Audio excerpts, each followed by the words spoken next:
Okay, we should be live. Let's see. This should be over here. Let's try again. Let's check if we are live. And we should be live. Let's see.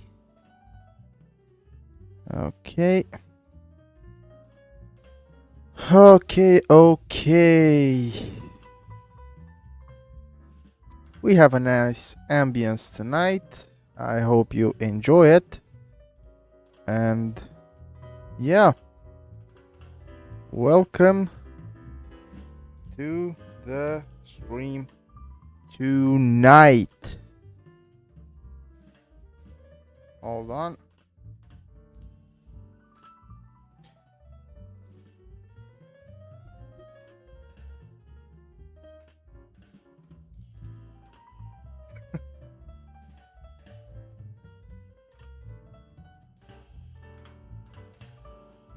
Okay, now tonight we're gonna do something a little bit special. As you can see, we have no truck in the game so far, but that is surely going to change. Right now, I'm gonna give you the quick and short versions. As you can see, we are somewhere near Bucharest. And we're gonna take our little Skoda Superb and we are going to visit our garage in Pitești. Now, you might ask, well, why would you want to do that? Apart from the fact that is your home garage. Well, the reason is simple. Today we are buying a new Scania. As soon as I get out of here. Well, this is not... Oh, really? I think we should let them pass before we turn left, where we shouldn't. And... oh yeah. Apparently we don't have any lines. But anyways. So, actually... first of all, I should, well, actually I'm not going to, it's going to be a simple route.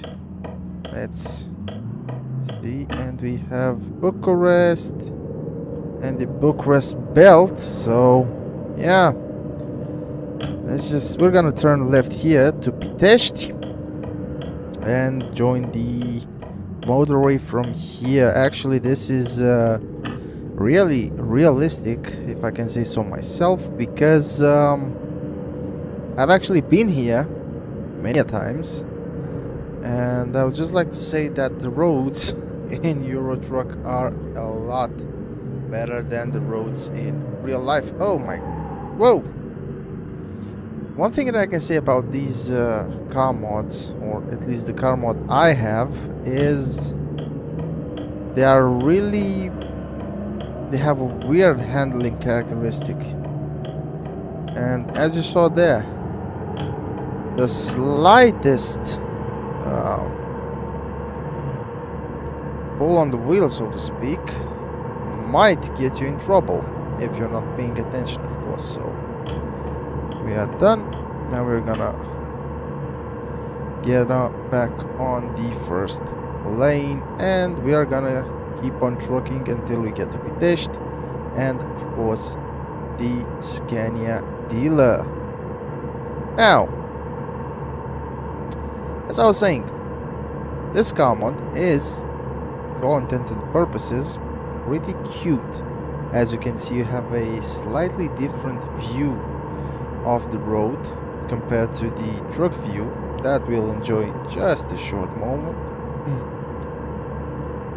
And to be fair and honest with you, when you get to the point where I am, in which I'm basically unlocked everything and have gotten to the point in which I have more money than sense, I actually enjoy playing around with this mods with the risk of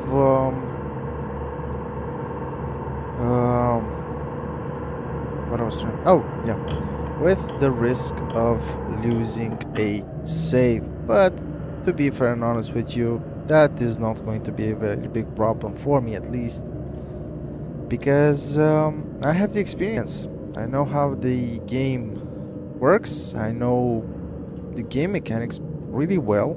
Not gonna say perfectly well, but I think I know my way around the game good enough so I can start from scratch if I ever have to.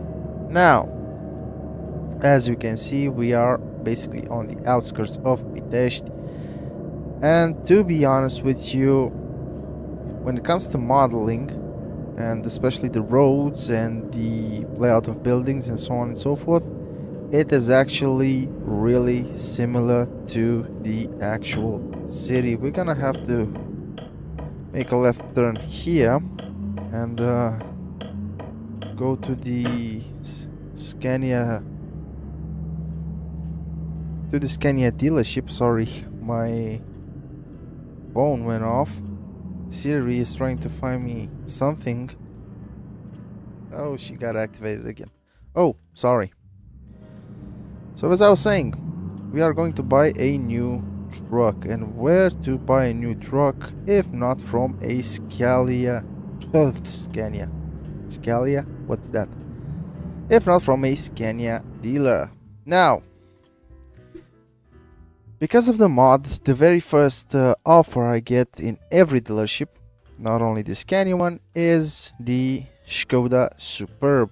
But if you are paying any attention to the wheel, you saw that it said actually Scout Cars. I think it has something to do with copyright infringement. Now, we are going back and we're gonna pick an next gen S, and we're gonna customize our configuration to suit our needs.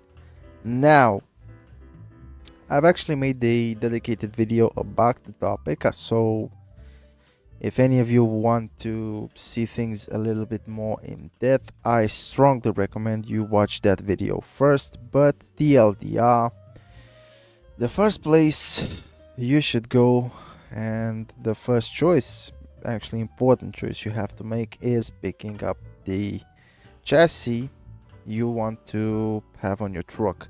So as you can see, we have a really varied choice. We are spoiled for choice when it comes to Scania, and that is because I think it is one of the most played trucks in the game. Now, we go from the basic 4x2, which is the kind of chassis or configuration I would pick if I would do long hauls with a reasonably light payload. We're talking maybe 15-ton max. And I say that because if you look at the truck analysis, the normal cargo is way up here.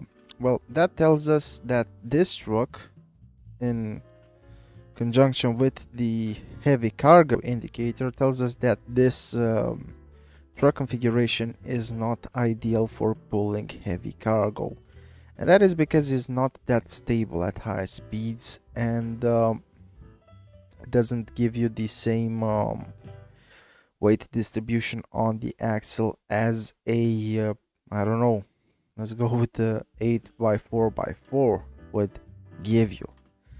On the other hand, the 4x2 has the advantage of having way more storage space for tanks and helps you go longer without needing to refuel. And in my book, that is a very good thing if you are that kind of a casual player who just likes to drive around the game, no headaches in sight.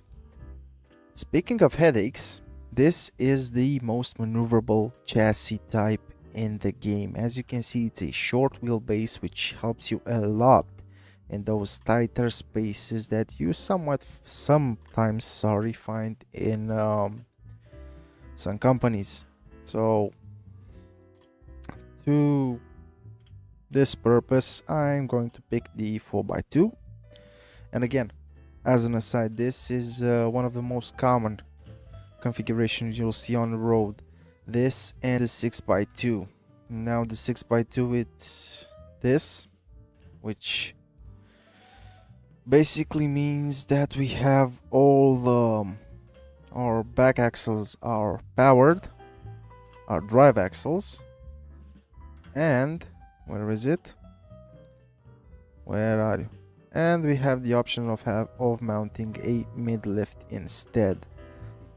The mid lift again is something that tries to help you a little bit with the maneuverability, but to be honest with you, is not the same as the 4x2. So we are going to go with the 4x2 for this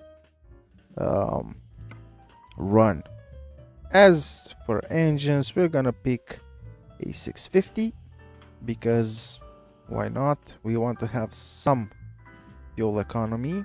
I'm not gonna go with the full 730 because I don't plan of pulling anything over 18 tons with this, and I'm pretty sure this configuration will handle it just fine. Coming to transmissions, we're gonna use the higher rated one with the 3.96 differential. Gives us a little bit more torque, and as you can see, helps us with maneuverability, hill traversal, and uneven terrain. Then on the interior, we're gonna use, of course, the exclusive V8 package, which, if memory serves me correct, this is the top line or the top package or option package you can have on this particular truck. As comes to accessories, we're gonna accessorize this little boy to hill and back. We're gonna fit this. Okay, we're gonna switch our bumpers because I really like to see them low. I always liked this doorstep, the stock one, and to be honest with you, seeing these things in real life, this is a really practical option because it's grippy and it's stable and it's all you need, especially if you're just walking through mud or ice or water or whatever and your shoes became a little bit slippery. When it comes to the grill guard, to be honest with you, that's one thing I don't really like about the game as it is right now. I would like to have the option of customizing the color to go with the truck, because I saw quite a few trucks lately on the roads with this grill guard installed and in the color of the truck. So it was basically matched to the truck and it looked really good. We're not gonna go all out on lights. I don't actually think I'm gonna bother to fit a bull bar either. We're gonna fit our V8 logos because people have to know we are packing some punch, and of course we are packing V8 punch. And in the immortal words of Andreas Schubert, if it doesn't have a V8, then it's not a truck, it's just a commercial vehicle. We're gonna use the paint and plastic options to the back because we want to keep it as close to a working quote-unquote truck as we can. We're gonna fit these tires for the time being, and we are going to go back to the color and let's see what should I pick. So I have a crazy idea. Why don't you pick what color this truck should be? And to be honest with you, I really hope I will not regret it. So these are all the options we have. Does any one of you once has an idea. Feeling lucky. Come on. Don't be shy. Pick a color. Well, if you're not gonna go pick any color, I think I'm gonna go with my Ragnar skin, which, to be honest with you, I use this on most of my company trucks.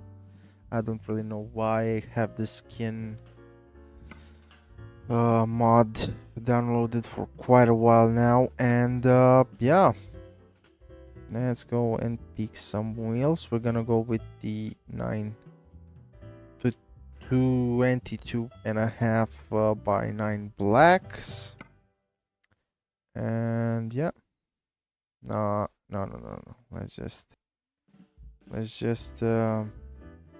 what, we're gonna keep that stock, and we're gonna go with the Alcoa black, so it has a little bit of a different hue to it.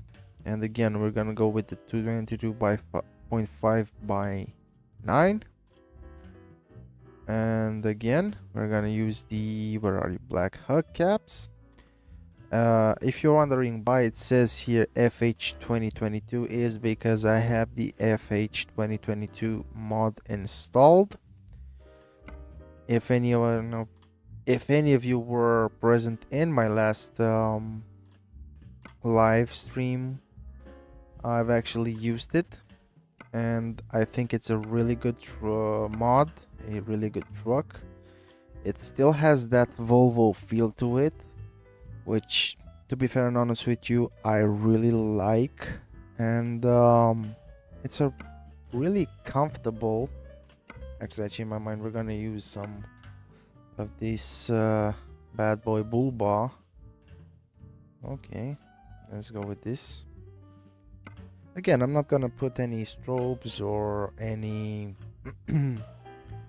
lights on top, because I don't really see the point of doing that. As I said, we're gonna use this with a standard trailer. We're not gonna do anything crazy right now, but yeah, I say we're gonna wait and see how this pans out. Okay, now that we configure it, we are going to purchase it, and yes, I want to drive it, and we're gonna send our little Skoda back to the garage.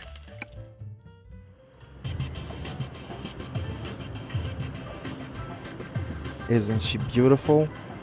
Yes, she is.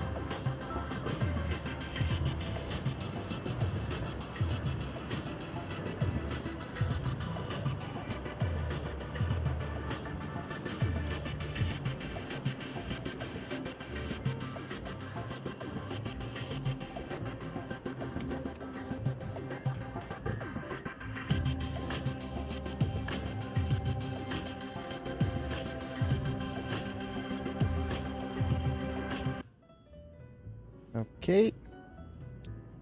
First things first, let's adjust our seat. I'm always going a little bit to the left, and what is it? Like so, I think it is. Yeah, it should be good enough. Yeah, I don't really have any other problems. To be honest with you, is kind of a difficult driving position, because let's just increase our field of view a little bit, get our seat a little bit backwards and lower, and a bit like this. Let's see. Yeah, that looks good to me. So I basically have a pretty decent view of the whole cab, and I think it's a great moment for us to pick a trailer and go on our way. We're gonna go on map view and check our garage, and yeah, coincidence or not, we're gonna use the curtain sider again, As I said, we're not doing anything that special today. We're just gonna drive around, and I'm going to do my best to show you the ropes, as you would call it. Let's get out of the dealership yard, and as you can see, the GPS navigation is already set to our trailer location, which is at our garage in Pitești. And yeah, and you know, I drive around using different trucks most of the time, but as I said, I tried Volvos, I tried MANs. New one is actually really good. The Volvo, as well as at least the one I've played in the new mod by Xanax. But really, when I drive a Scania, I just feel like home. It has something to it. And if you look over here, our trailer is already waiting for us. So we're on a full tank. The Scania dealership guys were really nice and built up our tank. Now, let me go into reverse and lower the back axle in preparation for the trailer coupling. Easy does it. Really good, really good. Slow and steady wins the day. Like so. And a little bit like this. And we officially are hitched to our trailer over here. So as you can see, the truck itself is a little bit lopsided, so we're gonna equalize our axles. And before we go, we should drive a little bit ahead and do our mandatory check. So first of all, let's check the lights, brakes. Everything good here. Truck. Again, good. Lights are working. High beams are working. And now I actually should roll out the window because it's going to rain by the looks of it, and I don't want to have any rain in my brand spanking new truck. So let's go on the external market and let's see what we can pick up from here. We have okay, so there's actually not that much here. So we have motorcycle tires that are kind of heavy to Poland. We have some used packages that should go to Budapest. Let's see what we have over here. So basically, I don't really like the fact that it's kind of sending us way up to the south towards Bulgaria and Turkey, which I'm not really a great fan of, but we'll see. So we're gonna pick up some motorcycle tires from Pirelli, and they're actually pretty heavy. Let's see how the little Scania will do for itself. We have 7 hours and 35 minutes of real time left to complete the journey, and right now we are leaving from our garage from Pitești towards Slatina, where the Pirelli factory is. As an aside, the actual Pirelli factory is in Slatina, just like in the game. And To be honest with you, I never visited it, so I can't tell you much more than that, but I tilt my hat towards this particular side. Oh, come on. I actually don't remember what company mods I'm using, but the fact of the matter is we have some realistic company names mod, and it's actually pretty good, to be honest with you. Again, the customs building in ETS2 is just like in real life. I almost feel like I'm back over here right now. And this is the thing that I love about this game. It's such a realistic game in so many regards. It's almost unbelievable, to be honest with you. Hello. And as I was saying, just like this road, it's almost exactly like in real life, although over here there's actually should be a bridge over a rail line, but there's really not much to complain about that, to be honest with you. So we have a relatively short journey up ahead. I think we're gonna be there in about what, 1 or 2 minutes in real life. Yes, which in real life would take quite a bit longer. Last time I think I made this precise journey in right about 45 minutes, I believe, actually. So yeah, maybe the scaling is not the very best, but it is realistic, and it's something that really matters to me. As long as you have this word simulator in the title, I think you should simulate some things. And again, if you're paying attention, I have a police cruiser coming from the front, and I was doing 85 kph in an 80 limit. But why wasn't I fined? Well, if you look into the channel, we're gonna find a video how to legally speed in Euro Truck Simulator 2, and that is a video I made a while back after some guys requested it on Reddit, of all places, and they were asking like, how fast can I go before I can get fined? And the consensus is about 10% of the posted limit. So as you saw over there, I had an 80 kph speed limit. That means that I could go 88 without being fined. Would I recommend it? To be honest, I don't really. I have the tiredness simulation on, and as you can see, we have 6 hours and 9 minutes left to drive, which would mean we have another 4 hours to drive, basically. So that means, yeah.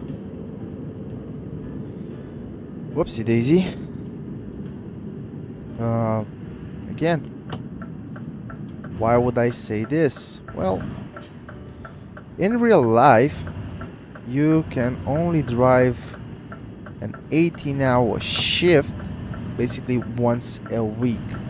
That means that only once in a week you can go the full 11 hours as you have in the game. Now, the game took this into account, and if you play this game long enough with the tiredness simulation on, you saw that right about 2 hours of driving time left, your sleeping indicator, your bed on the virtual cockpit, turns red.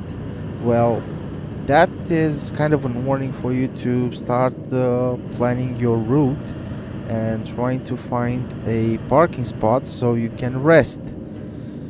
In Europe, as I said, you have an allowed working time of 15 hours, and out of those 15 hours you can legally drive 9 hours, and in those 9 hours you have to have a mandatory 45-minute break. Now the 45-minute break is a topic that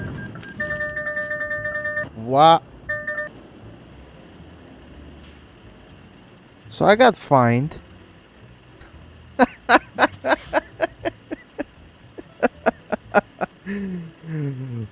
Welcome to Euro Truck, the game that has them all.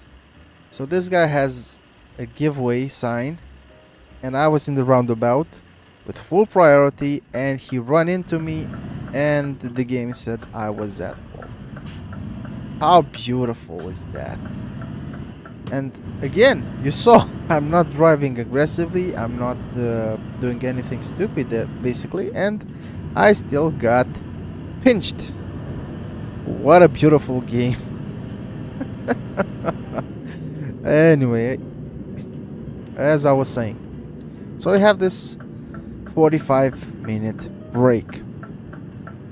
How you should take it? Well, the opinions are divided. The law only states you have to have a 45-minute break within that 9-hour driving period, which basically means that you can do it whatever you want.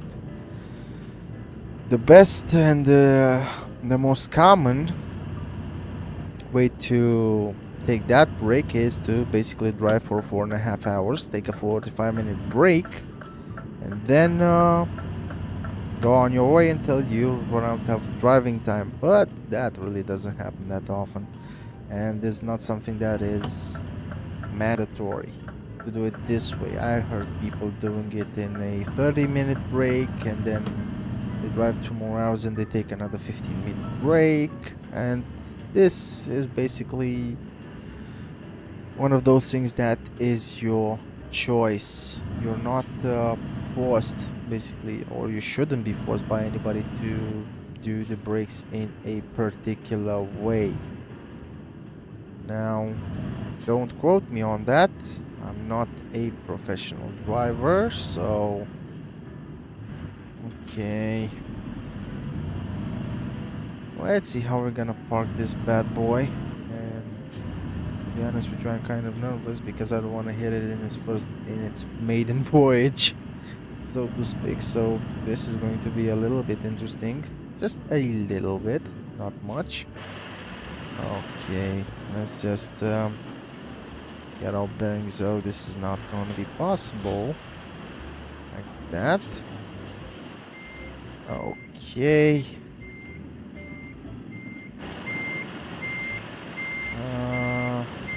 Yeah.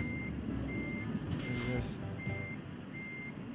wing it and see what is going to happen. As I said, I really hope I'm not gonna hit it, because it would really be a shame. Let's see how we are. Oh my god, we should really come. I can cover it, and we are. Yep, we are way too short. We turned actually a little bit too tight on this one, so no worries. We can always give it another try. And yeah, let's use our mirrors. And yeah, that's should be. Oh no no no no no no no no no no no no no no! Come on. It's good I'm not doing a fool of myself in public, you know. That's always good. And yeah, we've basically missed the parking spot, so yeah, stuff happens. And generally I prefer doing it on the left side, because I can actually see what my trailer is doing over here, and I can actually correct it in time. Sorry. Oh, let's see. Let's see. I'm gonna hit the wall. Nope. The fence is safe for the time being, at least. And yeah, I think I should go a little bit to the right side of the truck. And come on. Yep. Whoopsie daisy. Let's not hit the back of the ramp over here. So let's go back just a little bit. Let's see. Let's just see. There you go.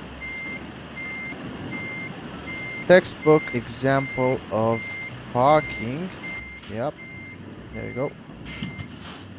Let's put it into gear. Raise our window.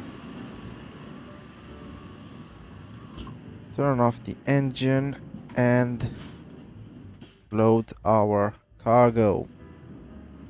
By the way, until the cargo is loading, I'm gonna take a sip of water. So excuse me a second.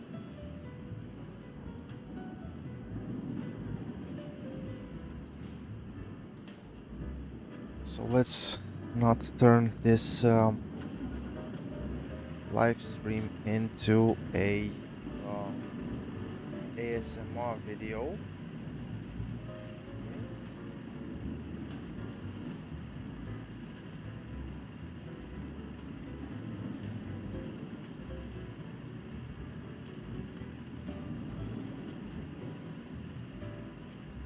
Good. So let's I'm gonna take this moment to turn the music a little bit lower, of course. I think this is a good place to start. And yep, let's start our delivery, and we have only 4 hours and 51 minutes left to drive. So in the next 2 we should really think about finding a place to stop and take our break. And this is gonna be an interesting run, to be honest with you. Have something coming from right now, we don't. Left is clear as well, so let's just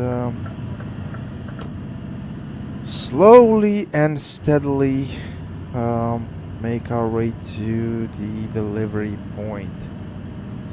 Now, for those of you who are familiar with the Scania, just 40.3. That's actually a decent fuel consumption. Keep in mind, I'm used to seeing only 40 plus, 45 plus, sorry. We already have 40.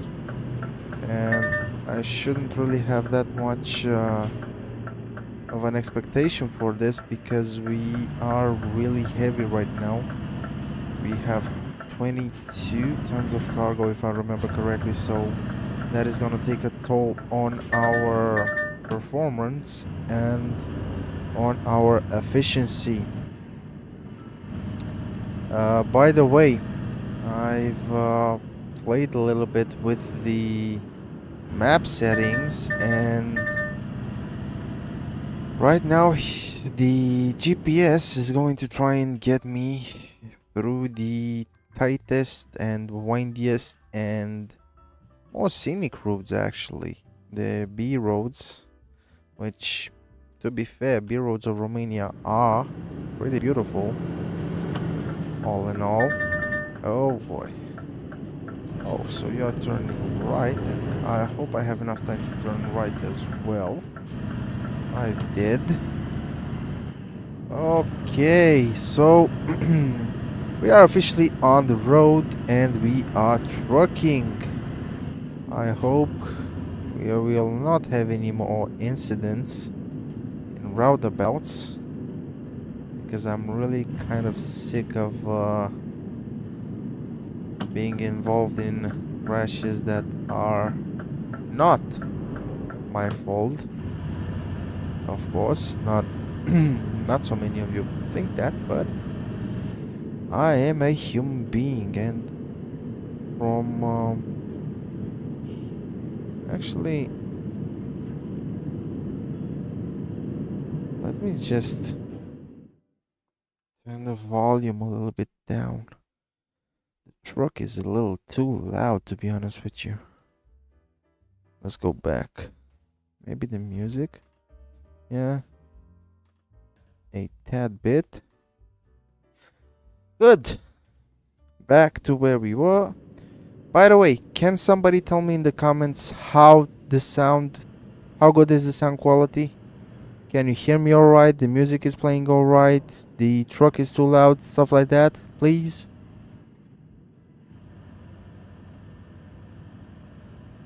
Could you? Because if not, I'm gonna go on the limb and think, sorry, that everything is going great. By the way, hello. So yeah, this is going to be a pretty interesting run because I'm curious to see how... Oh, come on.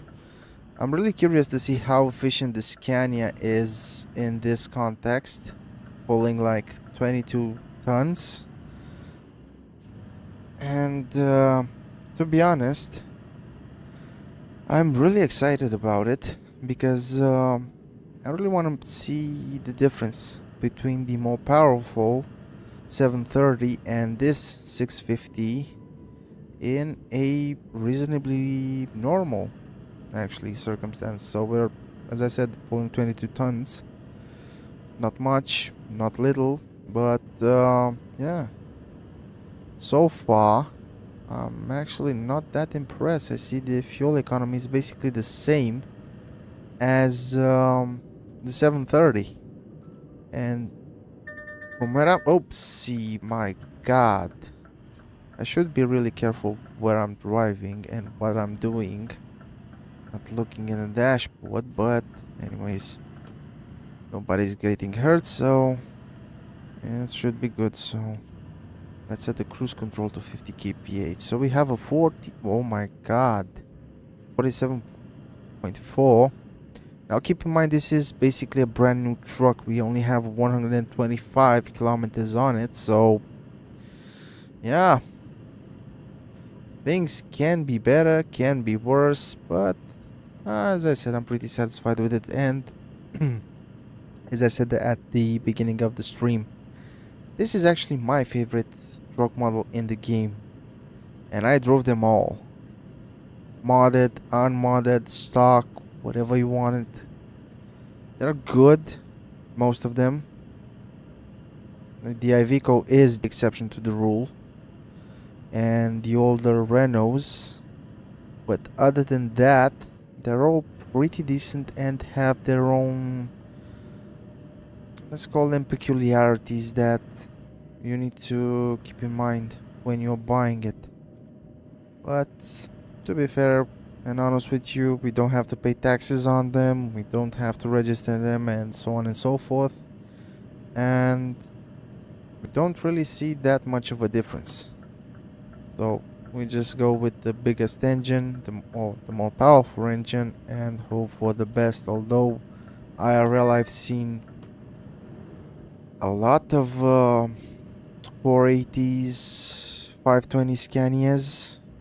I think I only saw one of these, like the one I'm driving right now, which is the 650, and most of them are like 400 to 570 ish, so below 600, which is kind of surprising coming from Euro Truck to see that on the roads.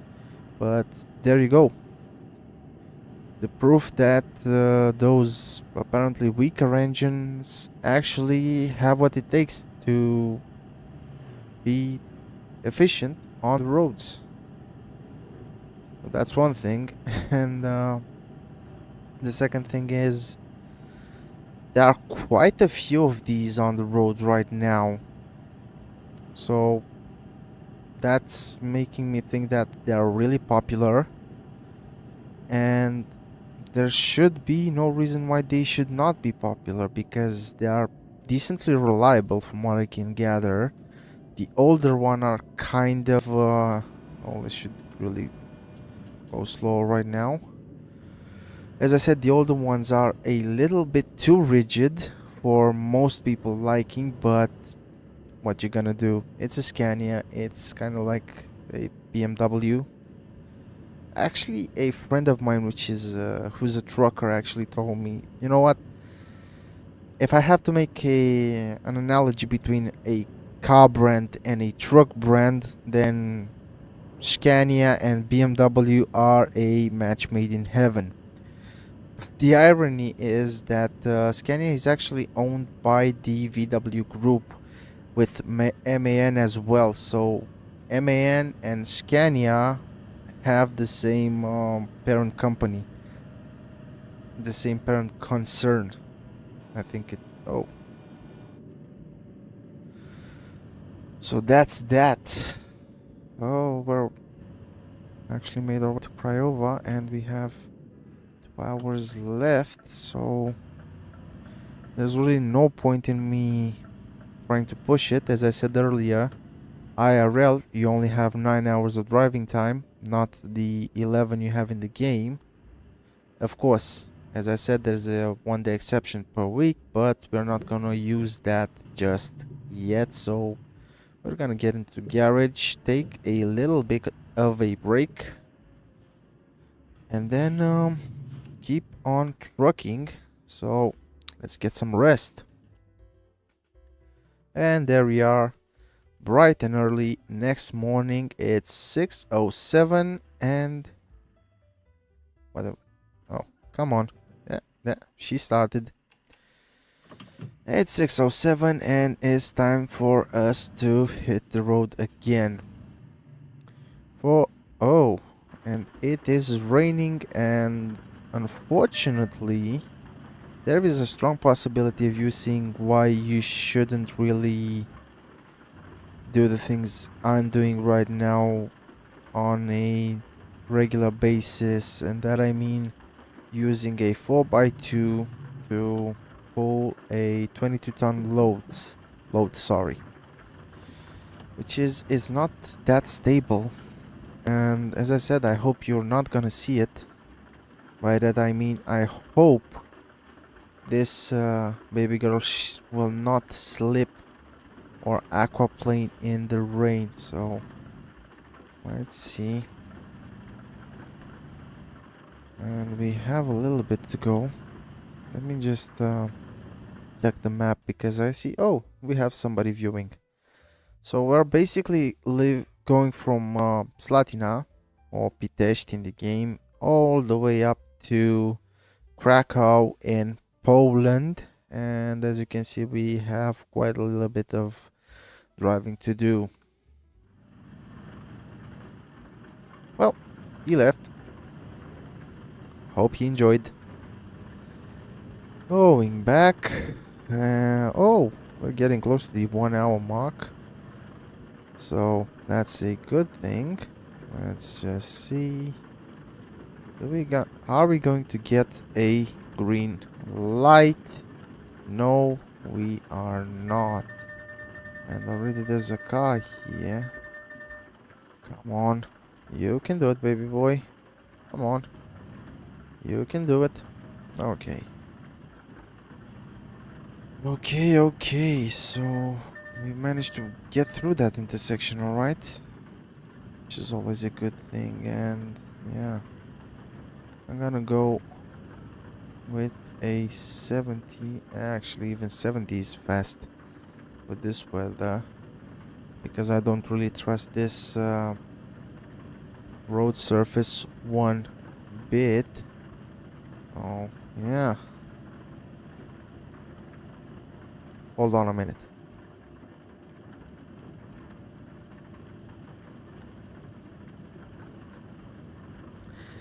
Every single time I'm doing these streams, things are making me thirsty for whatever reason. Maybe because of the fact that I'm speaking a lot and my mouth is drying up and starting to feel like it is the middle of summer in the Mojave Desert in my mouth. Moving on. Wow. This is actually relaxing. Okay. Okay. Good. Easy does it. Let me just check. Let's check the fuel usage. We're going to 40. Oh my god, it's gonna blow up. Let's just check. Temperature. So we have 3,000 kilometers, 3,700 kilometers range right now. So that should more than get us to our destination, but we'll see. As I said, I'm not in a hurry to get anywhere. By the way, the weather is actually terrible right now. Oh yeah. Should really think about exercising caution here.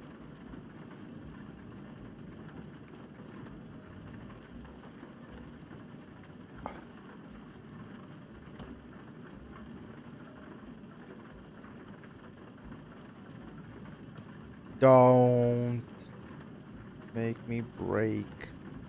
Is there anything coming? Oh my god. Water bottle is in my hand. Okay. Let's go to 75 kph. Again.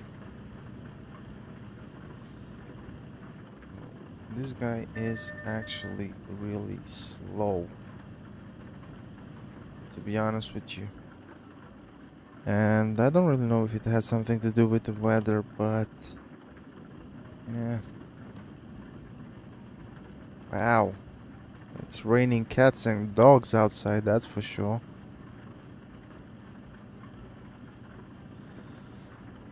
Okay.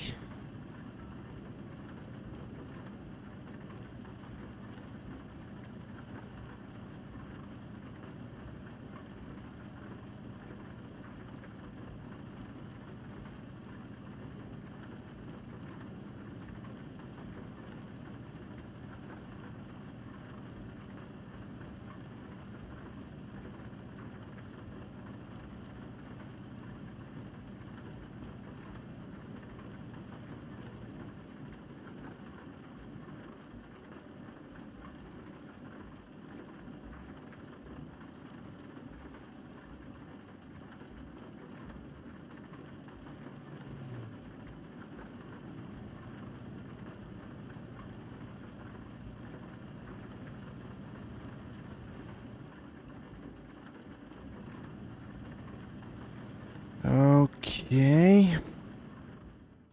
I'm just gonna do another volume check. Yeah. Good enough. Let's see.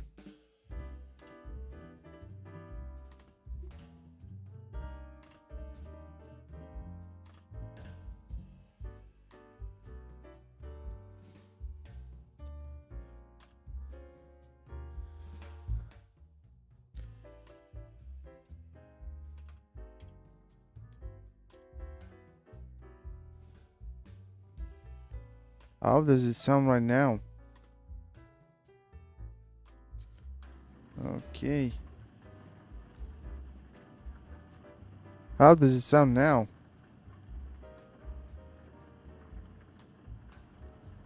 Okay. We should really slow down for this spot because it's a rather dangerous turn.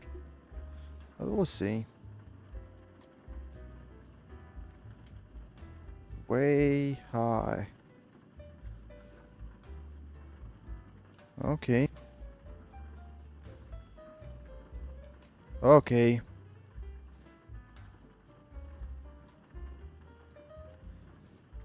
Sometimes I hate my voice. But you gotta play with what you got.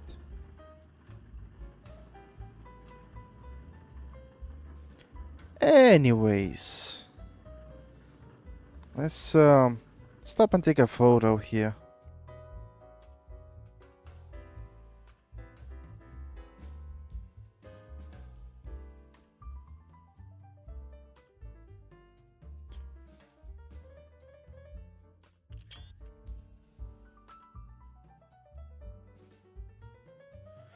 The mic is really loud. don't like this. I don't like this one bit. Oh my god. That's really powerful. What is it like now? Could it be better? Should it? Should it not? Hmm. What? Really loud. Let's take this one.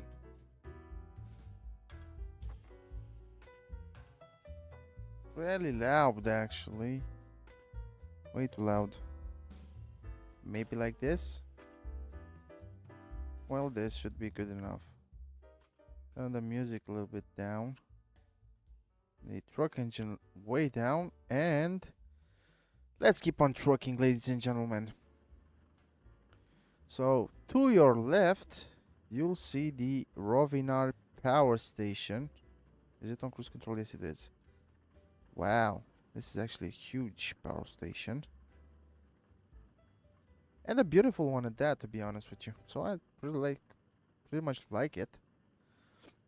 I'm kind of a sucker for everything industrial. So that's something. Okay. Let's just go slow. Good. So that's actually nice. And I should actually turn up my volume so I can hear something. Whatever thing. And I've just gone into a village. Slow down, baby girl.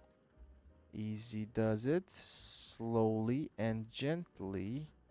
And we're gonna have to turn right towards Hunedwara. A beautiful city, actually. I visited it. And it's really interesting. The history of it is really fascinating.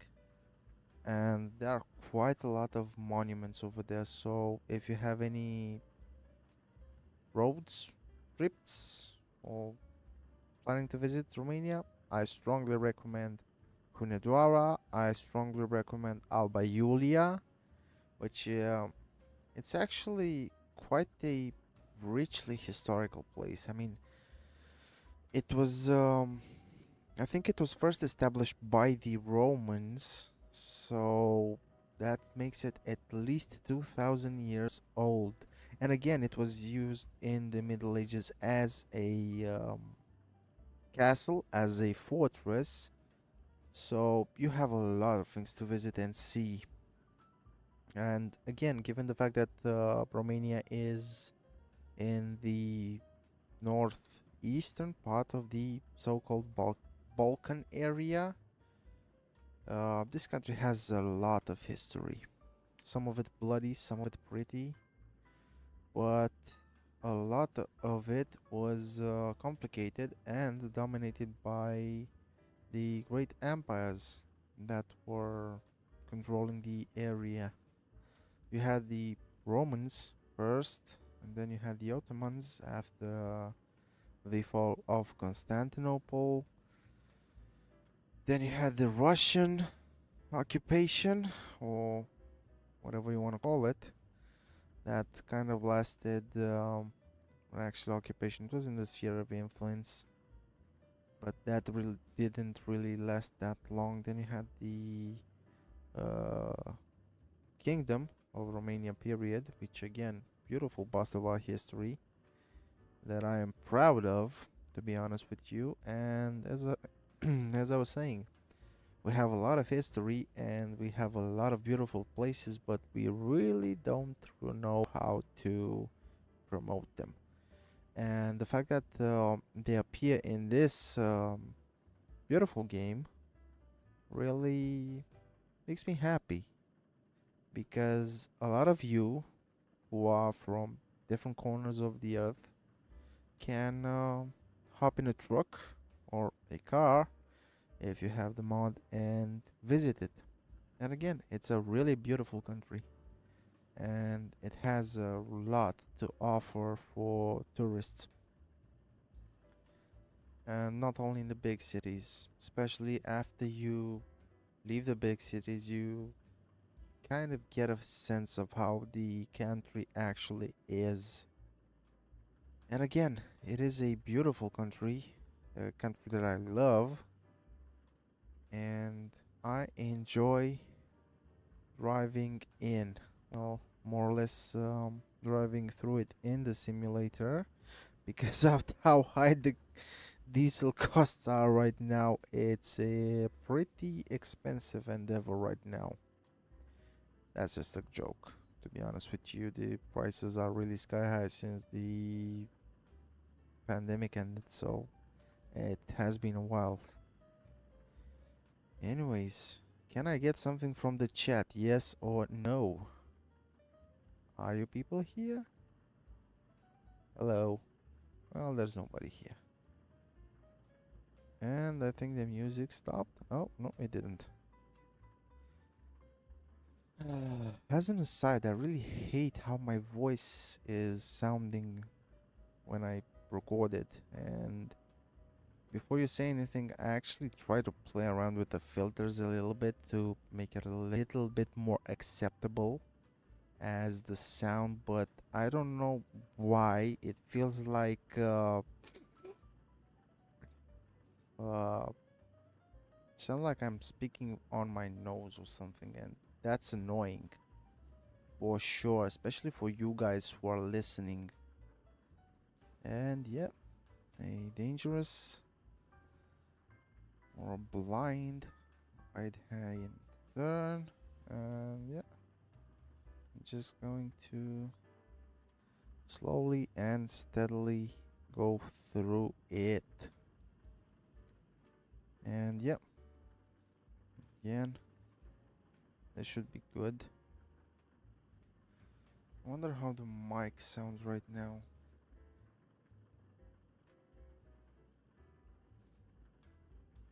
Okay.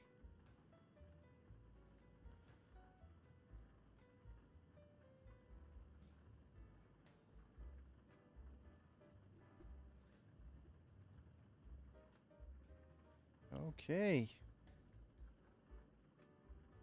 Things are moving on quite right and quite well for us right now. If there weren't for that ugly crash at the beginning, which wasn't even my fault, I want to underline that.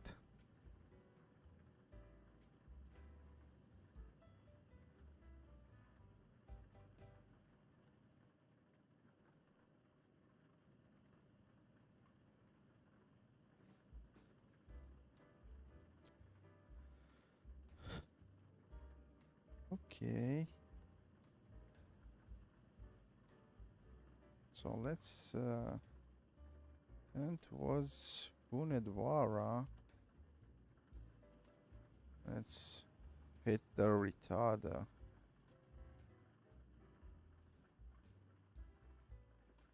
Okay. We are clear and yep.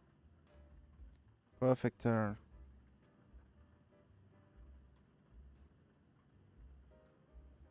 Okay, so we are in Hunedwara, ladies and gentlemen. Let's turn down the speed a little bit. And let's check our fuel economy actually. Oh, 44.3, but a surprise. We are really heavy.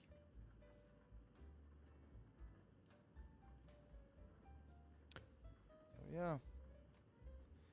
Beautiful city. And as you can see in the game, it has a lot of communist architecture. Water break.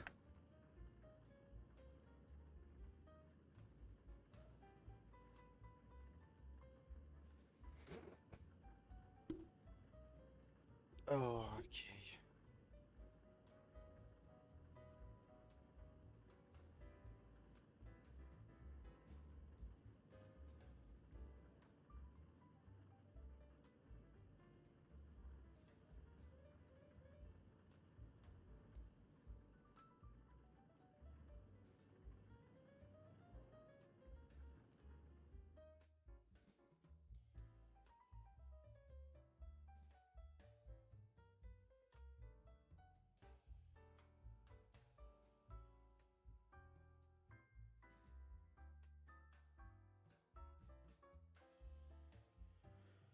Short break, people.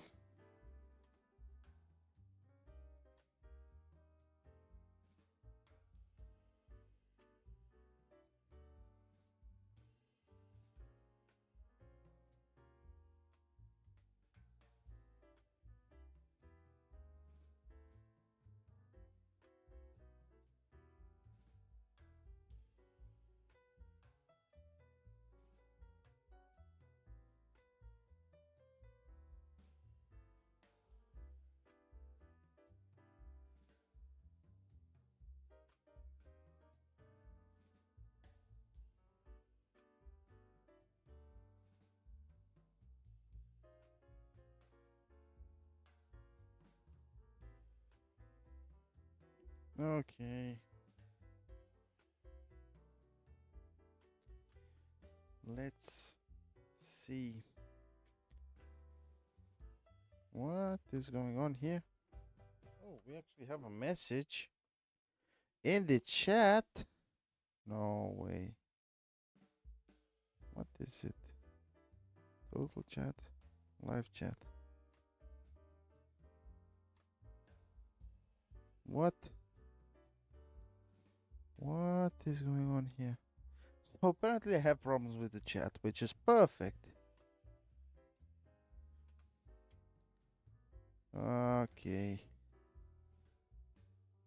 Okay. So we actually have a comment. Tell us more about the Roman period of Romanian history. Okay. So the Roman. So I'm assuming you're talking about the Roman Dacian relationship because the Dacians were the original inhabitants of the current territory of Romania. So I think the very first contacts were made way before the infamous already Dacian Wars that were actually one Dacian war that had two campaigns, or at least what this is what historians say right now, or that is the publicly somewhat accepted version of history. But that aside, you have after the let me think a little bit and get my dates straight because I don't want to be that wrong in this live stream. So basically, I think it was Domitian who made peace with Decebalus, and it was right about I think 86 or 88 BC. After that peace, the Romans actually offered to give the Dacians a lot of help by sending them carpenters, you know, what they called. Man, I have such a bad lack of memory right now. What's it called? So they had a lot of craftsmen and a lot of strategists and soldiers, and I just come on. Anyways, they sent him a lot of help with the condition that he would turn down the bases on the Danube, which he didn't. Oh, sorry, Burebista, not Decibel. Decebalus comes later. Anyway, he didn't turn down the fortifications, and then guess what? The Romans find out that the Dacians were still making incursions into that territory, which, as you can expect, they were rather upset by this evolution. And then you fast forward until 101 after Christ AD, and to the Emperor Trajan, who basically assembled, I'm reasonably sure it was the biggest army ever assembled by Rome to conquer a new territory, and if I remember correctly, it was 2/3 or 1/3 or 2/3 of the whole Roman army was assembled on Dacian territory. And um, one quick note about Trajan: he was a soldier general, i.e., he actually had combat experience, and it was one of the good four emperors. Not only that, he had quite a few, let's call them reforms, and he actually knew how to organize the empire and had a way of leading that was really appreciated in his time, and of course after him.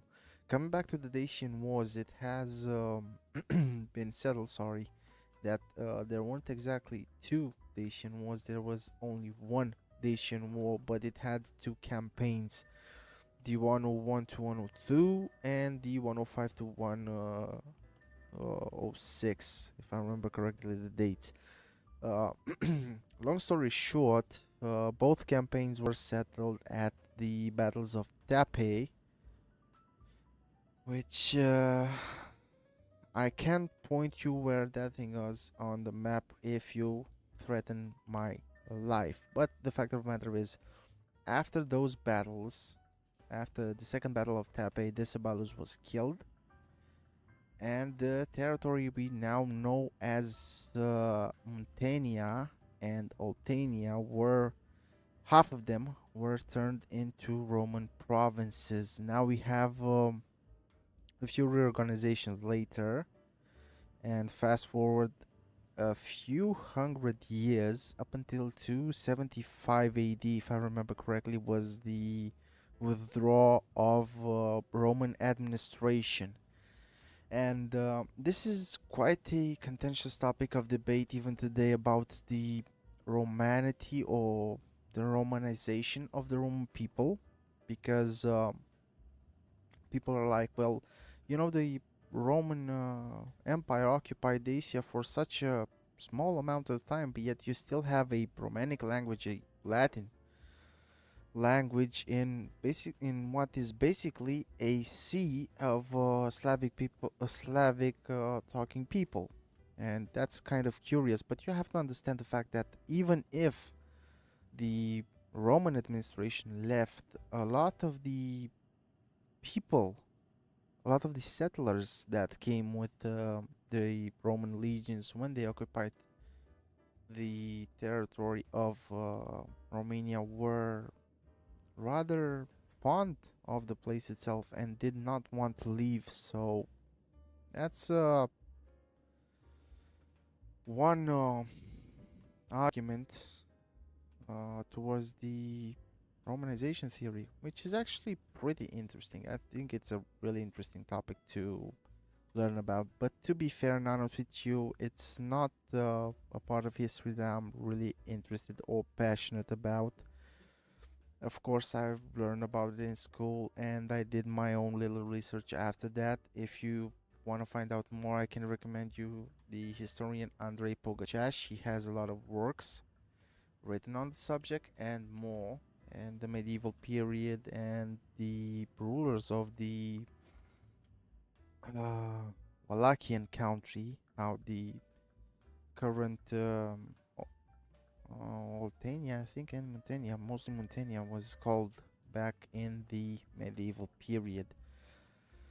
Other than that, to be fair and honest with you, I am a great fan of the legions. I can talk about that subject for days. If you want to learn more about, I don't know, the legions organizations, how they were organized, how they were led, even how they marched, because it's such an interesting topic to discuss, because you see their organization, that Roman organization that comes from the military, in my opinion, transmitted down to the civilian society. And there are a lot of things we can talk about. We can talk about the Roman expansionist wars, which were, in Roman eyes at least, were fought as defensive wars.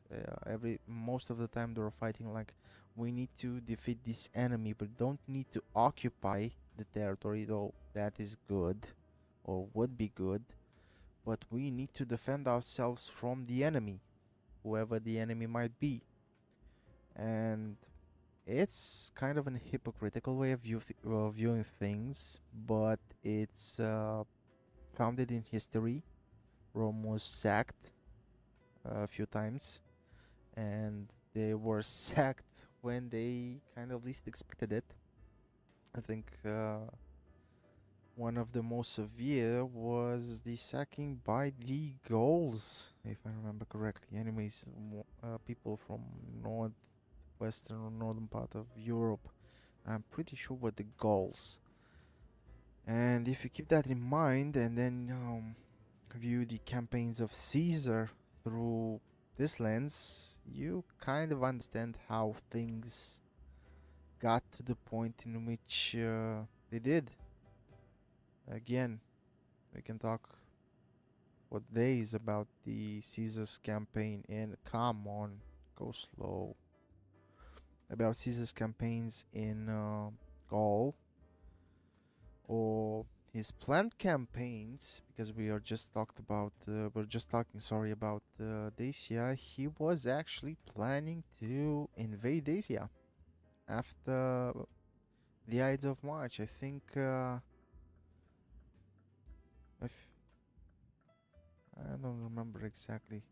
I don't think that he was killed on the 15th of March on in 44 BC. But I think he was planning to leave on the 16 or 17 or something like that. He was really close of leaving Rome. And of course, if he would have left Rome, his enemies could not have touched him, not in the slightest, because he was surrounded by his troops, his soldiers that loved him, that cared about him, because, again, he brought them a lot of fortune, a lot of wealth, a lot of power, a lot of treasure. And I've just looked at the time right now, and I've been driving now for 1 hour and 17 minutes right now, and I haven't left Romanian territory yet. Oh my god, this is funny. Not quite, but it is somewhat funny. Anyways, coming back to our little history lesson. As I said, we can talk about whatever we want to talk about, but you just have to give me a sign, like the gods. Just kidding. So if you have anything to say, and thank you, Lone Wolf, for that idea that you wanted to have to talk about.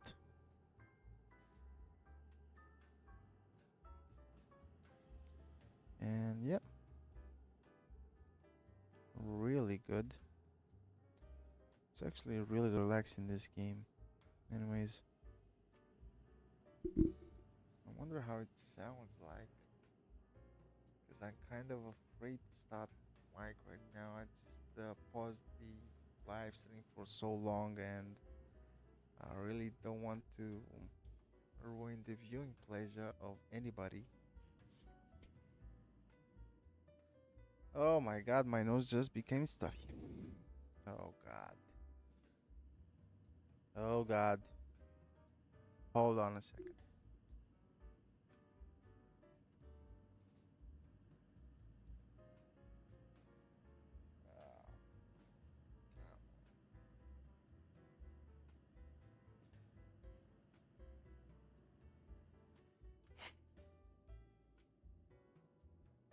Okay.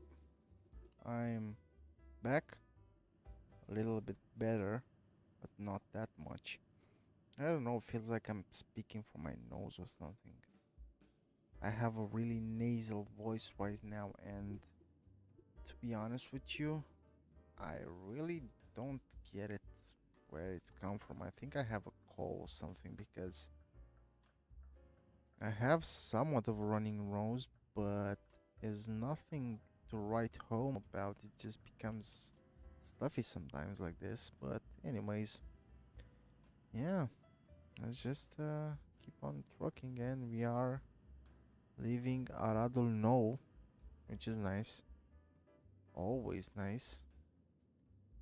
And let's just, so we're gonna have to take the first exit out of the roundabout here. Okay, easy does it. Let's turn off the turn signal because our sensors will go mad with power. Oh my god, the fuel economy is terrible, to be honest with you. It's really terrible. And I actually try to drive this as economically and realistically as possible, so yeah, at the end of the day, 22 tons of cargo really have a really big word to say about our efficiency, so we're just gonna let it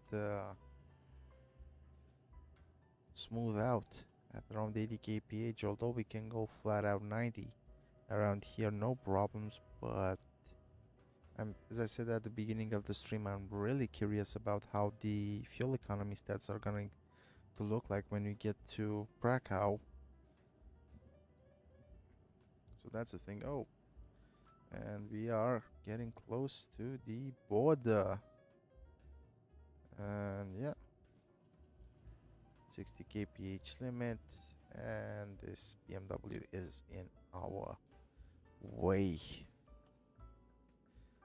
Oh, come on, guys. Really? This is like really bad, to be honest with you. Okay.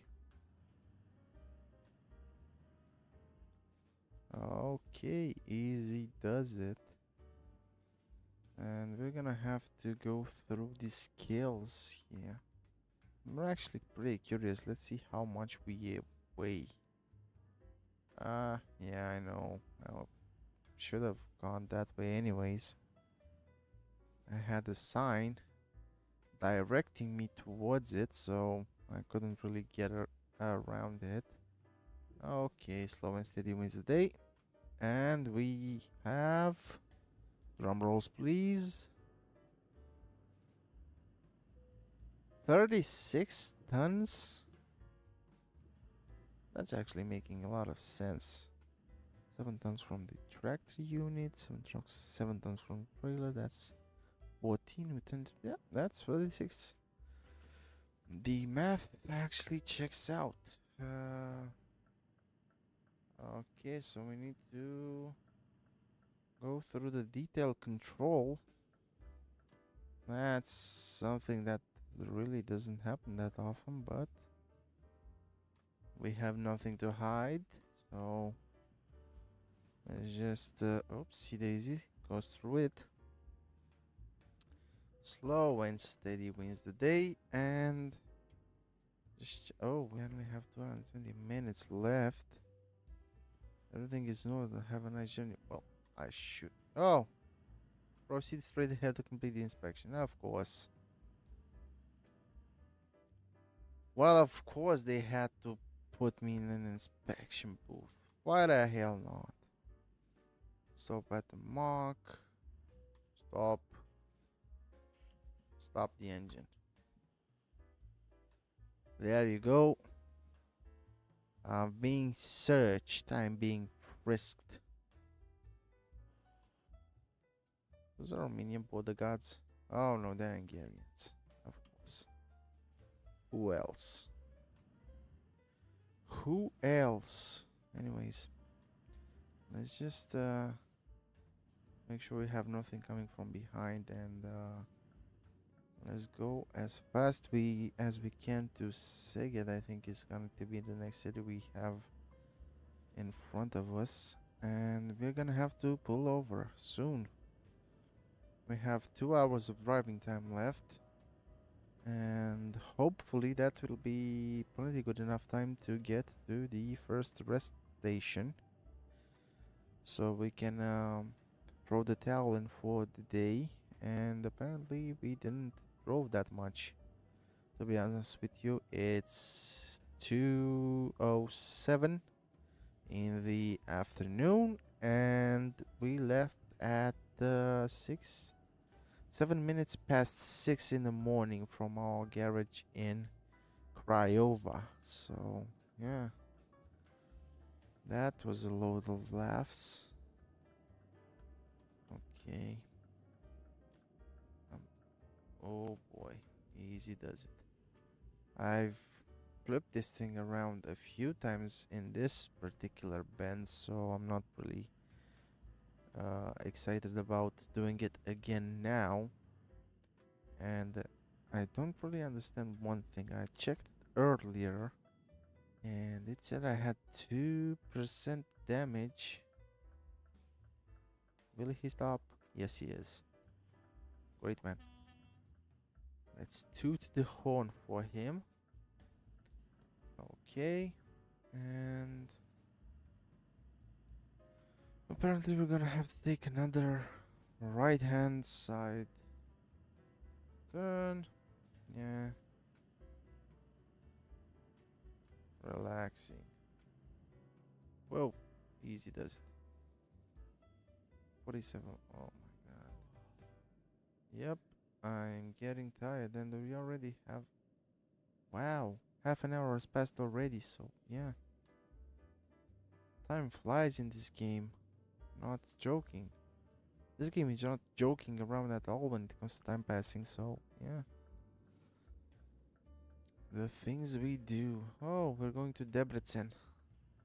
Nice. I hope we can find a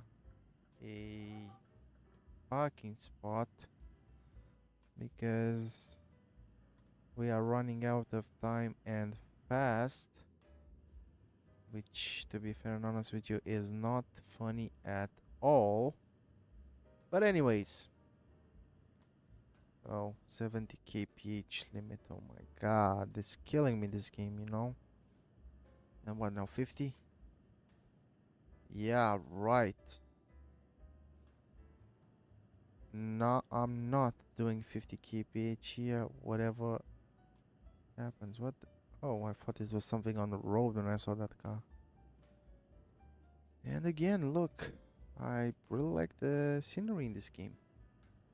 As I said earlier, beautiful scenery, beautiful roads, beautiful trucks. What is not like about this game? And to be fair, a lot of people said, rightfully, that it is a monotonous game. Well, it is and it isn't. This is not that kind of a game that you want to play to challenge your brain or to do really wildly exciting stuff or to let your slightly crazier side free. No, this game is just about turning your brain off, relaxing, and delivering goods. That's basically what this game is all about.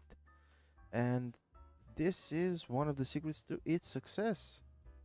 It's really easy, has a relatively low barrier to entry. I mean, yeah, you can do what I do right now and spend 50 to 100 euros on a wheel and pedal setup, but it's not mandatory, so you can play it.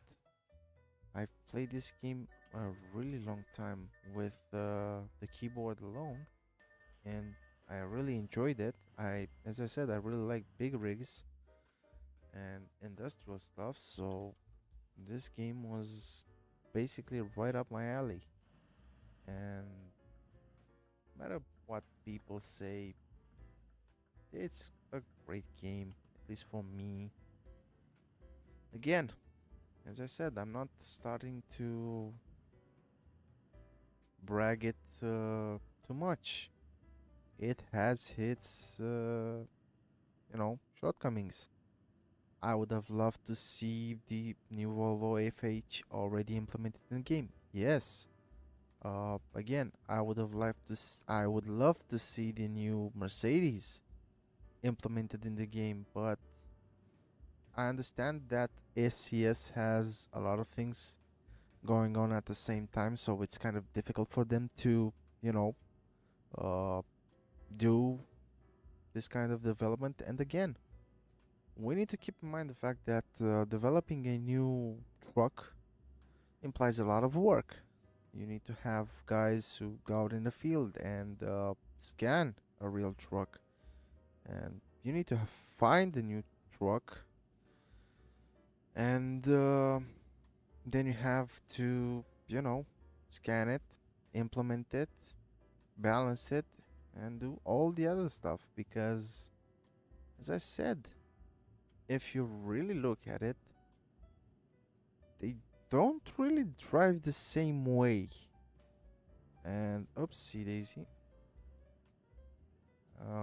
If you played like, as I said, the really early models of trucks like the old Mercedes, the old Volvo. Actually, the old Volvo is something else, and the Scanias as well. The old Volvo was a peach to drive, to be honest with you. It was just great.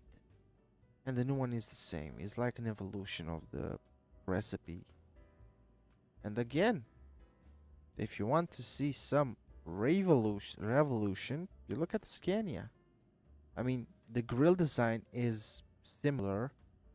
The headlight design is totally different. The interior layout is similar but different at the same time. So yeah, as I said, there are a lot of things to like and hate about the game and the trucks in it. But at the end of the day, for me at least, it's a really good game and a relaxing game to play. And again, at the end of the day, what do you want to play this game for?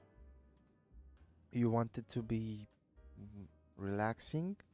You want to be engaging? Well, yeah, you have that. But you have to like it a little bit.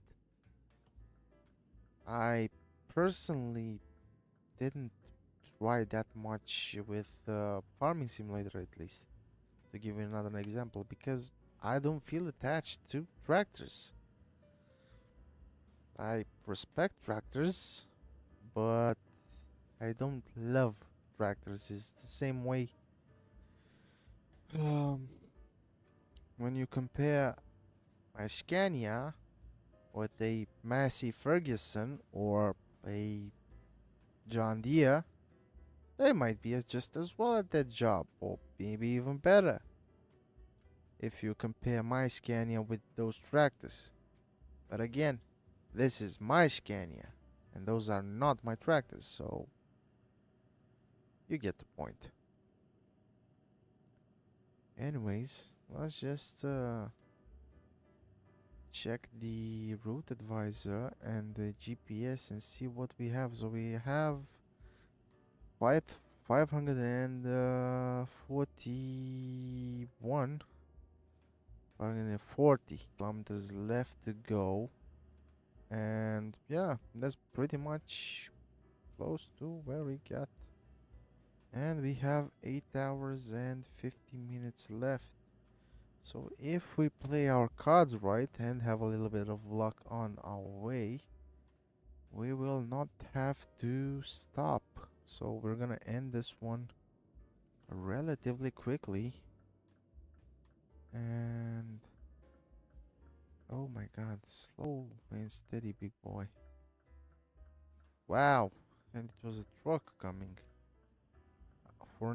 For a second, I thought it was a car.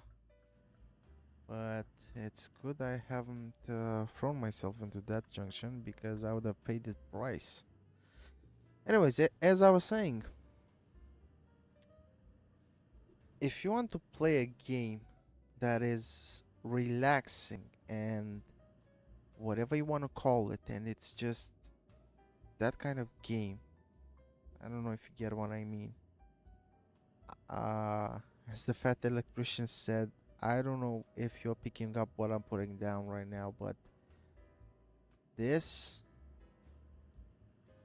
gaming gold. It's hard to do better than this. I think the next best sorry. The next best thing would be just what you guys are doing right now. You're just sitting in your bed or in your favorite chair or on your favorite sofa and just enjoy me driving, you know. And again, I'm not doing crazy stuff. I kind of hate it, to be honest with you, when I see all kinds of people doing all kinds of stupid stuff in this game, and it annoys me to a point. But up until a point, I think I am guilty of gatekeeping, because to play the game as I think it should be played, you need a driver's license and then a professional driver's license, and if you're in America, that is a CDL. Yeah, it's different. If you start obeying the rules of the road and actually try to get around tighter spaces without feeling the urge of, you know, see that, try to see if the truck fits in a particular space that is clearly not big enough. Oh my god, just go. Look, it was kamikaze, okay? Don't do that, kids. You know, look alive, look around you before you get in a junction or you do anything on a road. It's dangerous. As I was saying, um, I'm kind of guilty of a little bit of gatekeeping when it comes to this game, and again, because I am not that kind of a gamer. And by that kind of a gamer, I mean I'm not that guy that, FIFA 24 just released, let's buy it, or, the new Call of Duty just launched and let's buy it, and so on and so forth. I'm not that kind of guy. I am the kind of guy who finds a few gems of games and I keep on playing them. And I play them because I like playing them. And one of the motivations for starting this YouTube channel was teaching people, explaining different things about the game mechanics. First of all, in Euro Truck, but then again, I started doing videos about other games I play, like the Stalker series. Again, a series that I have been playing on and off for over 10 years now. I think they're going on 12 or something. So there's not much to say about it. When you play a game that long, you start knowing things, learning things about it, and on one side, and on the other side, you start to appreciate it differently. As I said earlier, I have some, I don't want to call it necessarily feelings for the game, but I love it. And I would love to see people enjoying the game in the same way I do. But that's not most people's cup of tea. For me, doing what I'm doing right now, doing a little bit over the speed limit, but still legal, and maybe listening to a podcast or some good music and just relax. Enjoy seeing the miles go by. It's not a particularly exciting gameplay. Sure. Is it relaxing? Yes, it is. Most people care about it? No. Should they? No. People should really do and mostly play what they like to play, what makes them happy to play. I'm not gonna sit around and say, I love the new Call of Duty. I don't actually remember what I played. The sniper one. What's it called? Sniper Elite or something? Yeah, and keep in mind, I was playing Stalker at that time. I don't actually remember what I was playing. If I think it was Call of Pripyat. Yeah, I think it was Call of Pripyat. Anyway, I was playing one of the Stalker games, and I began playing this Sniper Ghost. Oh yeah, Sniper Ghost Warrior. Oh, I think that was his name. Anyways, so I start playing this, and it kind of bothered me, to be fair and honest with you. I mean, it was good. The graphics was good. You know, the sniper shot thing was good. You know, the sniping mechanics, to the way you aim and so on. But Stalker is different. I mean, in Stalker, if I want to go out and start a real life war, well, I can do that. But if I just want to explore the landscape, you know, the map, I can do that as well. Whilst in that game, I felt like I was kind of pressured into playing it, and it wasn't that fun looking back. Again, great game. I loved it, but you know, we all have those games. Those those games that made us maybe in the way we are today. For me, yeah, I can say the Stalker series was kind of an eye opener. I've started to be more interested about um, the Chernobyl disaster itself, how it happened, why it happened, what happened after that, and so on and so forth. And it's kind of beautiful to go this random rabbit holes in your life and to come up the other side. Whoa, Lord. Oh boy, I really messed that one up almost. Anyways, back to what I was saying. So you have these games that, you know, gives you satisfaction when you play. For me, yeah, this is one of those games. It's repetitive, it's boring, is whatever you want to call it, but at the end of the day, to be honest with you, I love it. And that's all that matters. If you want to learn more about the game, subscribe to the channel because I'm gonna post a lot of things, but I'm going to need your help because I can blubber about how you set up a truck or whatever else topic you want. What are you doing? Um, all day long, but if I don't know what you want, well, that's good for nothing. I can make 1,001 videos about this game, but I really don't have the time to do 1,001 videos right now. So we're gonna do the logical step,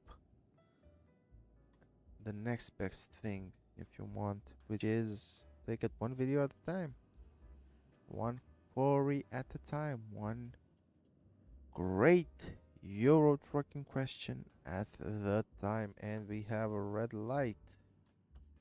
And we don't have a red light, we have a green light right now. How beautiful and how exciting, ladies and gentlemen. Let us check the time. We have 6 hours and 51 minutes left to go. And our fuel economy is more than terrible at this moment in time. Oh my god. Okay. Come on. Come on. You. Oh, come on, man. Yeah. Great. Oh boy. Do we are we going to catch this one green? Place your bets. Just squeeze by. Nah, just kidding. We had time. And let's just look oh, and it's red. Just go slow and steady. And hopefully, by the time we get there, it turns green. Come on. Come on. Come on. Oh, yes. Wham, bam, thank you, ma'am. We managed to do it. Shut up. The proximity sensors are really upsetting sometimes. Oh, come on. Oh, boy. Oh, never mind that. We are good. And our fuel economy just went through the floor. Perfect. I couldn't have hoped for something better to do. Oh, really?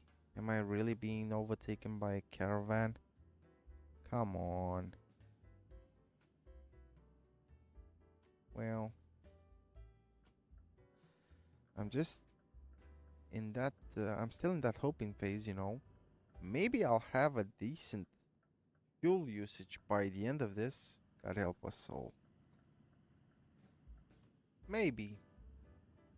But most likely not. Let's just go. Let's just go. Oh, and it's an 80 kph speed limit. Ooh. Somebody was naughty over there. Anyways. Let's proceed to our destination. And yes, we have a 90 kph speed limit, ladies and gentlemen. We just turned ourselves into speed demons. And I think I might just be going too fast for this. No, no, we're good. We're good. I'm a professional driver here. Pro driver at work. Huh. Okay. Let's see.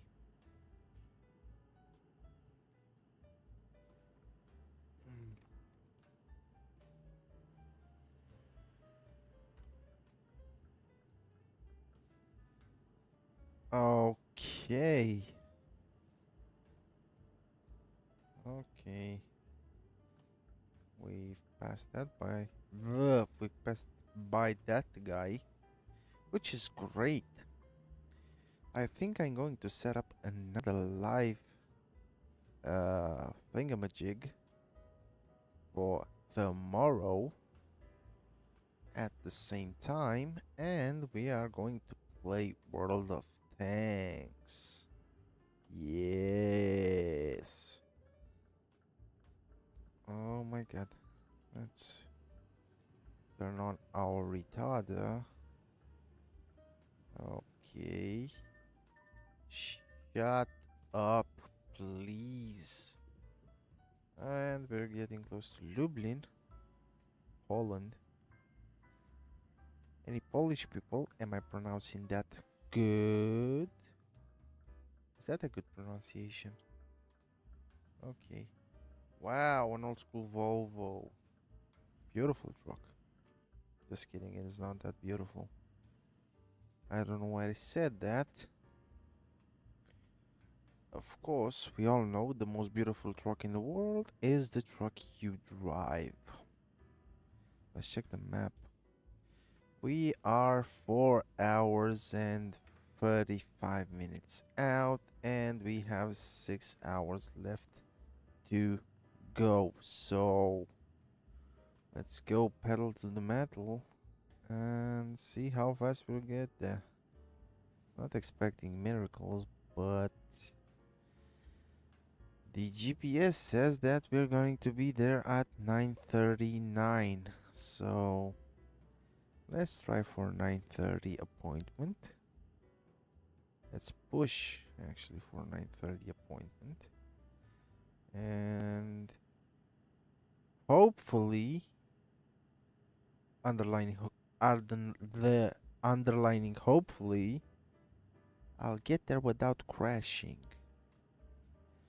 Because almost every single time I start pushing, like, doing some moving at a serious turn of speed, something terrible happens, and usually my truck ends up upside down. Which, trust me, is not funny when it happens for 100th time already. So, yeah. Oh, yep, 80 kph speed limit. Just go. What is this, military exhibition? Whoa! A T-34 T5. Beautiful tank. Okay. Okay.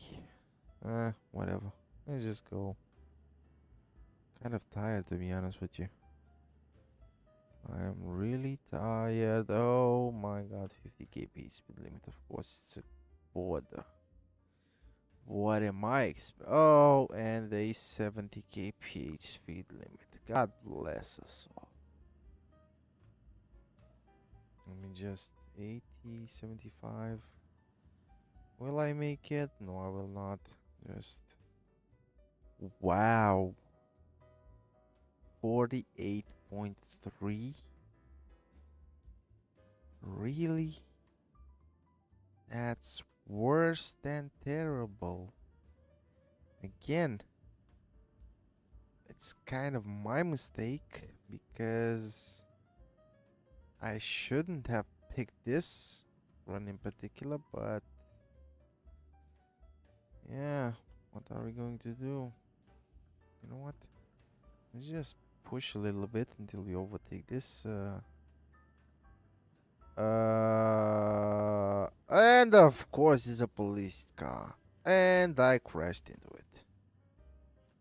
Why the hell not? Why the hell not? Oh, really, guys? And 3% damage to the truck. That's beautiful. That's absolutely beautiful. I actually feel amazing after that experience. As I was saying. And that, kids, we call foreshadowing. You know what? Just take me there faster than the speed of the limit. You know what? It's time to go AWOL on this one. You know what? Let's do this. Let's see if we can get there before 9 o'clock. Speeding tickets be damn. And we have a junction ahead, so just gonna let it run like so. Oh, and by the looks of it, it appears to be a roundabout. Oh, is it a roundabout?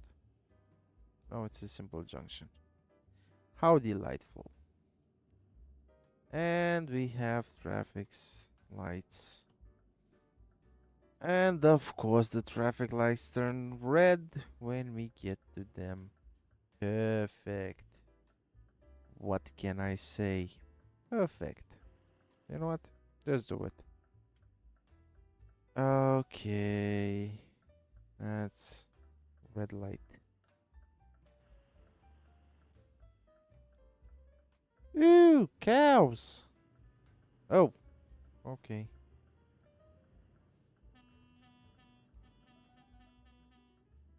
We have cows. So we're gonna have to turn left again. Oh, beautiful. That looks nice. Boo. Boo. Oh, come on. It's running out time. Shut up. Just shut up. Oh, come on. Let's go, big boy. Oh, come on. Really? Shut up. Move it. Oh.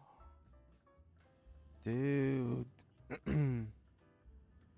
You are a real slow mover. You know that? And yes, before anybody says anything, yes, I did that maneuver in the wrong way, but it doesn't really matter right now. We are out. And oh my god. Our time fell through the floor precisely when we needed it less. So, yeah. We still have 2 hours and 32 minutes to, well, find a way to remove half an hour from our ETA. So, this is gonna be fun. Let's see if we can do it. And nope. I haven't been speeding, officer. Oh my god. Come on. Come on. You can do it. Yes, you can do it. Oh my god. And oh, perfectly. And tell me that is not. Oh boy, boy, boy, boy, boy, boy, boy, boy, boy. Oh, come on. For the love of God. Seriously? Seriously now? Come on. Go, go, go, go, go. Okay, they're up all the way up. You can get damage if you touch them whilst they're rising or lowering. So, yeah, let's see. Oh, 9:24. Well, we still have enough time. 2 hours to recover 24 minutes. Okay. Let's see if we can do it. Can we do it? Will we be able to do it? Maybe yes, maybe not.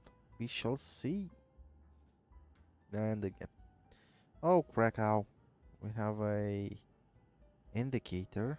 That's a good sign of us getting closer and closer and closer to our destination. And I hate when we have guardrails because when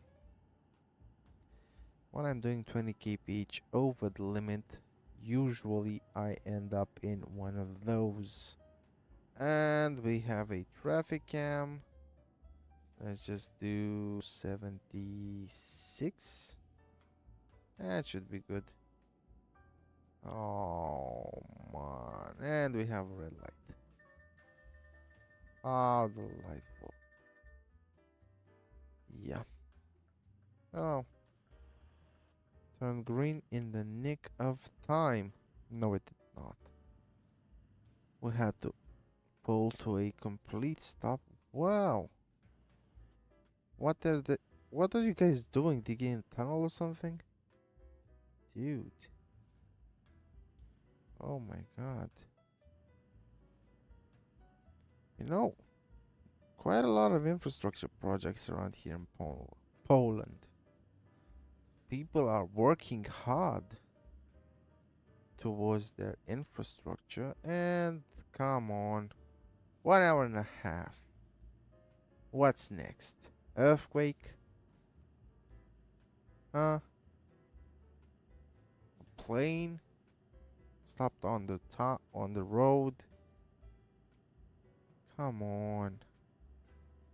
I really want to do this, but it's rather difficult because right now I'm in a terrible position. We have 1 hour and 70 minutes left and 15 minutes to recover. So, can we do it? Will we be able to do it? Am I going to do it? Stay tuned. And we are just entering our second hour of live streaming. And the rain begins. Oh my god. Things are becoming better and better by the minute. Oh, yes. Oh, yes. Come on. Come on, guys. Oh my god. Really? Oh my god. Oh, what are we doing it now? Oh. Oh! 7 minutes. Oh my god. This is actually great. This is actually great. And we have a KPH limit. And we have a construction site and a lot of trucks and buses and cars and a lot of things are happening around us. So yeah, we should really keep our eyes peeled. And yes, we have 2 lanes and a 50 liters per 100 kilometers fuel economy. This is actually a worse fuel economy than the actual 730 V8. I am speechless right now. Oh my god. I'm still curious about the time, so it's still 9. Oh no, I'm not gonna be able to do it. I'm not going to be able to do it because I've barely hit 90 and I already have to pull out of the highway or the motorway or whatever you want to call it. And I am going to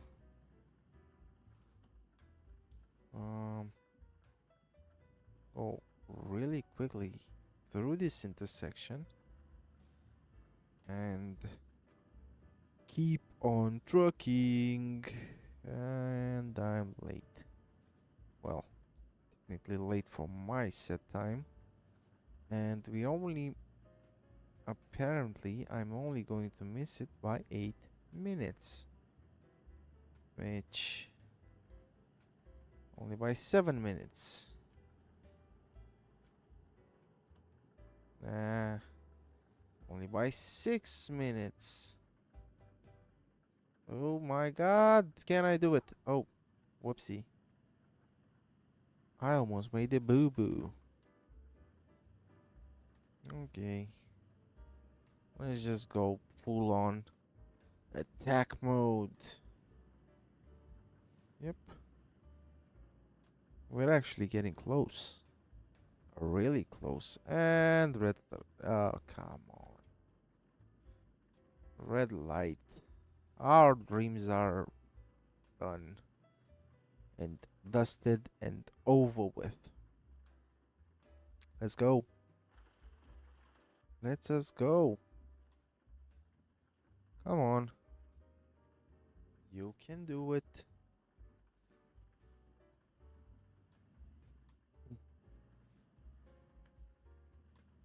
Okay. Oh, sorry. Okay. So, yep. I almost did it. And, oh. 5 minutes now. Well, why the hell? Oh, oh, come on. Well, if I already bit the bullet, what's the worst that can happen right now? And oh, come. How many signals are around here. And my sensors are going off the rails. Come on. So we're basically almost at our destination here. Quite an interesting journey to get here, to be honest with you. Could have been better, could have been worse, but come on, boy, move it. Let's see how much of a fool I make of myself trying to park this thing. Cause, yeah. What is the best way of doing things? Just under pressure of making a fool of yourself on the interweb. Okay, so this is our spot. Let's turn off our hazards because we are maneuvering a really heavy piece of equipment in a company yard. And let me just show you how real truckers actually do this in real life. And is not as glamorous as you would expect. And yep. Let's just load this thing, although it's not exactly necessary, but what the hell. At this moment, what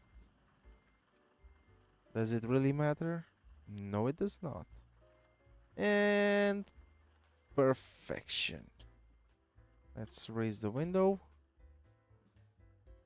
Turn off the hazards. Brake, engine, and action. Let's see how we did. So, I'm pretty surprised, to be honest. I wasn't expecting it, but yeah, at the end of the day, pretty good. Anyways, well, that's it from me for today. I hope you enjoyed the live stream. I hope you had a great time watching yours truly make a fool of himself, and I really would like to see you tomorrow. What the hell am I talking about? So I hope you enjoyed this, let's call it, eventful live stream, and I hope y'all see you tomorrow night when we are going to play World of Tanks. And God help me if I gonna have to take that AMX M4 or even better the 65D out for a spin. I'm going to pull my hairs out. That being said, if you like this video, please share, subscribe to the channel, and I will see you in